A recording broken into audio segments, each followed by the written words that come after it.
ఆ పాజిటివిటీ చాలా అనిపించింది. సో ఆలస్యం చేయకుండా మరి తమ సమయాన్ని కేటాయించి, తమ విలువైన సమయాన్ని కేటాయించి ఈ సినిమాని ఆశీర్వదించడానికి ఇక్కడికి విచ్చేసిన కొల్లు రవీంద్ర గారు, సో వారిని మాట్లాడాల్సిందిగా కోరుకుంటున్నాం. మంత్రివర్యులు, thank you so much sir for coming.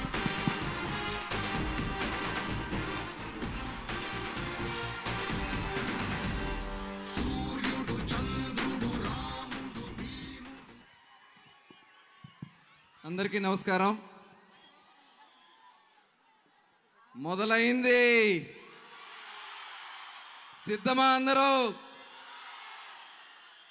మళ్ళీ మన బందరు గడ్డ దమ్మేంటో చూపిద్దామా? Thank you. జనక అయితే గనక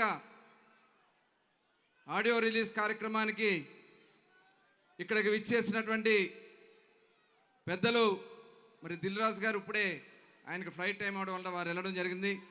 వారికి హృదయపూర్వక ధన్యవాదాలు తెలియజేస్తా ఉన్నాను. అలాగే హీరో సుహాస్ గారు, న్యాచురల్ హీరో సుహాస్ గారిని మనస్ఫూర్తిగా మనం అందరం కూడా అభినందించాలా. అదేవిధంగా మరి మలయాళం అంటే నాకు ఇప్పుడే చెప్తా ఉన్నాను, మలయాళం నుంచి వచ్చి అచ్చమైన తెలుగులో మాట్లాడినటువంటి హీరోయిన్ గారికి మనస్ఫూర్తిగా బందర్ తరపున అభినందనలు తెలియజేద్దాం. మాకన్నా మీరు బాగా మాట్లాడుతూ ఉన్నారు తెలుగు. అలాగే డైరెక్టర్ గారు సందీప్ గారు కొత్తగా మరి వారు మంచి విజయాలు సాధించాలని మనస్ఫూర్తిగా కోరుకుంటా ఉన్నా. అదేవిధంగా మన మచిలీపట్నం మాజీ పార్లమెంట్ సభ్యులు మొన్న ఎన్నికల్లో ఆయన పోటీ చేయాల్సిన స్థానాన్ని కూడా త్యాగం చేసి మా అందరి గెలుపులో ముందున్నటువంటి అటు ఎంపీగా బాలశౌరి గారిని కానీ నన్ను కానీ గెలిపించినటువంటి నారాయణ గారికి మనస్ఫూర్తిగా అభినందనలు తెలియజేసుకుంటూ, అలాగే మన యువ నాయకుడు కాగిత వెంకటరావు గారి కుమారుడు కాగిత కృష్ణప్రసాద్ గారు పెడన శాసనసభ్యులు, అదేవిధంగా మరి గుడివాడలో కూడా ఆయన సీటు త్యాగం చేసి గుట్కా గారిని ఇంటికి పంపించినటువంటి రా వెంకటేశ్వరరావు గారికి, ఈ కార్యక్రమానికి విచ్చేసిన పెద్దలందరికీ, యూనిట్ సభ్యులందరికీ, మరి చక్కగా అద్భుతంగా యాంకరింగ్ చేసినటువంటి యాంకర్ గారికి మనస్ఫూర్తిగా అభినందనలు. చాలా సంతోషం. ఈ సినిమా గ్రాండ్ సక్సెస్ అవుతుంది, దాంట్లో ఎటువంటి అనుమానం లేదు. బందరు గడ్డ బందరు లడ్డూ రుచి ఎలా ఉంటుందో ఈ సినిమా తప్పకుండా మంచి విజయం సాధించాలని. ఎందుకంటే గతంలో ఇక్కడ బాలకృష్ణ గారి సినిమా పాండురంగ మహత్యం హిందూ కాలేజీలో మనం ఆడియో రిలీజ్ జరిగింది, అద్భుతమైన విజయం సాధించింది. అలాగే స్వర్గీయ అన్న నందమూరి తారక రామారావు గారు మచిలీపట్నంలోనే దేవుడు చేసిన మనుషులు సినిమా, బహుశా మనం అందరం పుట్టుండం, దేవుడు చేసిన సినిమా ఇక్కడ మన కోనేడు సెంటర్ నుంచి నౌకళ సెంటర్లోనే షూటింగ్ జరిగింది, తర్వాత గిలకలదిండిలో జరిగింది. మరి అది కూడా అద్భుతమైనటువంటి విజయం సాధించింది. అలాగే సినిమా రంగానికి కృష్ణా జిల్లాలో ఒక ప్రత్యేక స్థానం ఉంది. ఎన్టీ రామారావు గారు కానీ, నాగేశ్వరరావు గారు కానీ, ఇలా అనేక మంది అద్భుతంగా రాణించారు.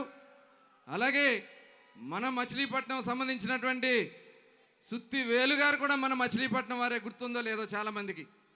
అలాగే మరి చిన్న టీవీ రంగంలో అద్భుతం సాధించినటువంటి అచ్యుత్ గారు కూడా మన మచిలీపట్నం వారే, వారు కూడా చిన్న వయసులోనే చనిపోవడం కూడా జరిగింది.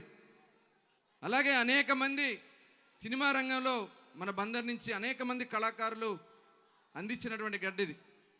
మరి ఈరోజు మన హీరో గారు సుహాస్ గారు కూడా ఎక్కడో కాదు, మన విజయవాడ పక్కన ఉన్నటువంటి నున్న గ్రామం నుంచే ఇవాళ హీరో అయ్యి అద్భుతాలు సాధిస్తూ ఉన్నారు.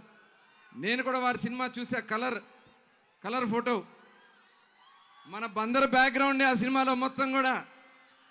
నాకు ఏంటంటే కోవిడ్ టైంలో, ఆ టైంలోనే వచ్చింది, కోవిడ్ టైంలో వచ్చింది ఆ సినిమా, చాలా అద్భుతంగా హిట్ అయింది. తప్పకుండా ఈ సినిమా కూడా అద్భుతంగా హిట్ కావాలని, అలాగే దిల్ రాజు గారిని కూడా రేపు అడుగుదాం అనుకుంటున్నా. నెక్స్ట్ సినిమా గేమ్ చేంజర్ కూడా బందరు మచిలీపట్నంలో వేదిక కావాలని చెప్పి వారిని రిక్వెస్ట్ చేద్దామని కోరుతా ఉన్నా. ఇంకా ఎలాగో మన ఓజీ రాబోతా ఉంది, ఇబ్బంది లేదు. ఆ ఓజీ ఎవరైనా ఓజీ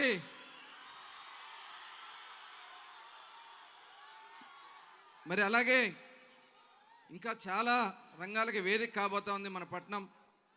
అందుకోసమే నన్ను మొన్న ముఖ్యమంత్రి గారు వచ్చినప్పుడు వారిని రిక్వెస్ట్ చేశాం, ఖచ్చితంగా రేపు మచిలీపట్నంలో ఒక టూరిజం హబ్ కింద డెవలప్ చేసుకుంటే ఇలాంటి ఈవెంట్స్ సంవత్సరానికో 6 నెలలకో కాదు, ప్రతి వారం మన మంగినపూడి బీచ్లో జరిగే విధంగా మనం చేసుకోవచ్చు. దానికి కావాల్సినటువంటి నిధులు సేకరణ కోసం పార్లమెంట్ సభ్యులుగా బాలశౌరి గారు, నేను, అలాగే నారాయణ గారు, మన పెద్దలందరూ కూడా కలిసి ముఖ్యమంత్రి గారిని కలుసుకుని ఒక సర్క్యూట్ కింద దీన్ని డెవలప్ చేయొచ్చు. అటు హంసల దీవి సాగర సంగమం అనేది చాలా పవిత్రమైనటువంటి స్థానం. అక్కడి నుంచి ఘంటసాలలో ఉన్నటువంటి బుద్ధ విహారం ఉంది. అక్కడి నుంచి మన మచిలీపట్నం పెదపట్నం బీచ్ వరకు ఇది బీచ్లుగానే డెవలప్ చేస్తే మరొక గోవా కింద మచిలీపట్నం అద్భుతంగా తయారవడానికి అవకాశం ఉంది. దానికోసమే అడుగులు వేస్తూ ఉన్నాం. ఖచ్చితంగా చేయగలమనే నమ్మకం, ధైర్యం వచ్చింది. మీరిచ్చినటువంటి అవకాశంతో మచిలీపట్నం చరిత్రలో ఎప్పుడూ రానంత మెజార్టీ మీరందరూ ఇచ్చారు. నా ప్రతి క్షణం నా మనసులో అదే ఉంటుంది. నేను చేయాల్సినటువంటి కార్యక్రమాలు ఉంటాయి. త్వరలోనే మచిలీపట్నం రేపల్ల రైలు మార్గాన్ని కూడా ఇక్కడ ప్రారంభించుకుంటామని కూడా ఈ సందర్భంగా మీకు నేను తెలియజేసుకుంటూ, ఇంకా స్పోర్ట్స్ కానీ ఇవన్నీ చాలా ఉన్నాయి, అవన్నీ కూడా చేసుకుందాం. రేపు యూత్ కోసం మనం ఎప్పుడూ 5 సంవత్సరాలు చేసుకున్నాం. మళ్ళీ ఆ యువ కెరటాలు కావాలా మనకి? సిద్ధమేనా యువ కెరటాలకి? తప్పకుండా యువ కెరటాలు చేసుకుందాం. అలాగే మచిలీపట్నం మంగినపూడి బీచ్ ఫెస్టివల్ కూడా చేసుకుందామని మరొకసారి మీ అందరికి కూడా తెలియజేసుకుంటూ, సినిమా యూనిట్ సభ్యులందరికీ, హీరో గారికి, హీరోయిన్ గారికి, అలాగే ఈ కార్యక్రమాన్ని ఇచ్చేసిన అందరికీ కూడా హృదయపూర్వక ధన్యవాదాలు తెలియజేసుకుంటూ సెలవు తీసుకుంటా ఉన్నాను. జై హింద్. జై హింద్. థ్యాంక్ యూ కొల్లు రవీంద్ర గారు, థ్యాంక్ యూ సో మచ్. ఇవాళ మీరు రావడం, ఇంత అంగరంగ వైభవంగా ఈవెంట్ జరగడానికి కారణం కావడం చాలా చాలా ఆనందదాయకం అని చెప్పాలి. కాదు, ప్లీజ్ స్టే బ్యాక్ సార్. మాకు తెలియదు ఇది ఒక స్పెషల్ ఇది ఉంది, బట్ యా, సుహాస్ గారు వాంటెడ్ టు యాడ్ సంథింగ్. ఒక్క నిమిషం రవీంద్ర గారు. యా, సుహాస్ గారు